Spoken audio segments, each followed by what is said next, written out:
What is dad like? In which terms, Khalid, would you? Well, just what is dad all about? What do you feel about him?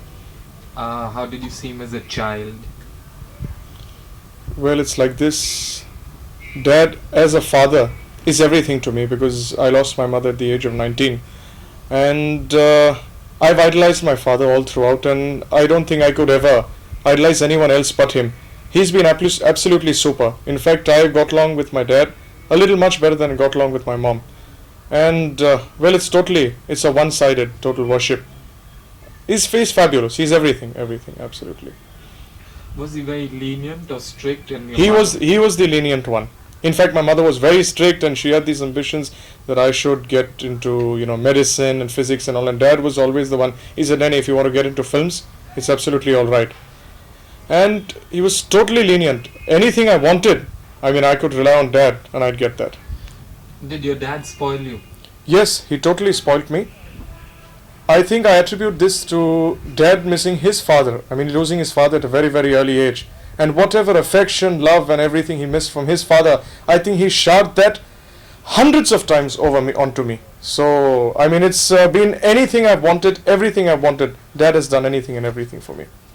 There never been any quarrels, differences? Quarrels and fights, so yes, we have them every day. It's like, difference of opinion and onto anything, but we've had our share of fights, we've had our share of quarrels, but, it's been a total bond. We are inseparable, absolutely. Do you find he's too young?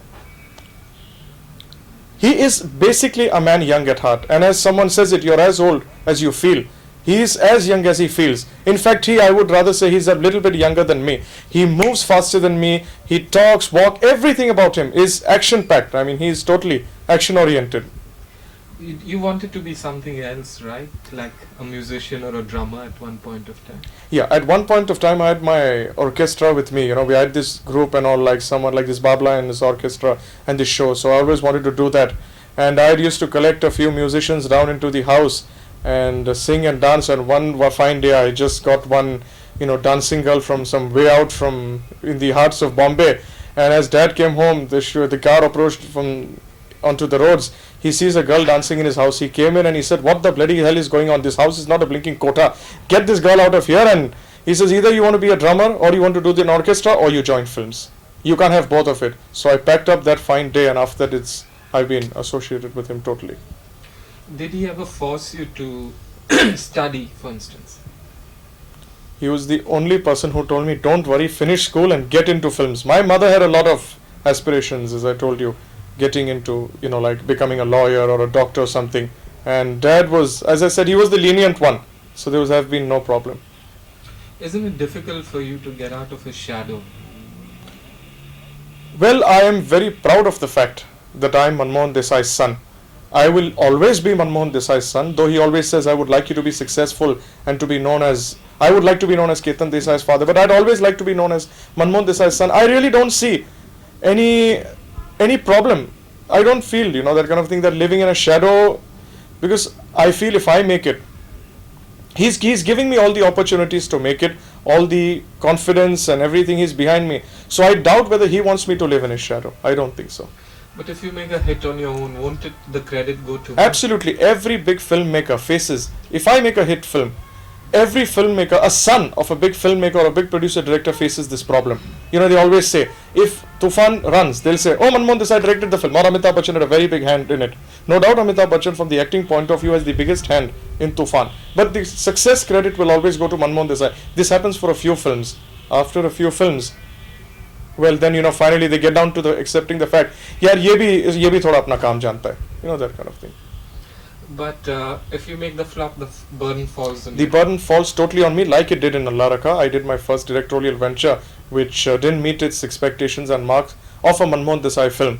And I took the blame totally on me because it was justified. The producer, rather the director, is totally responsible for the film's outcome.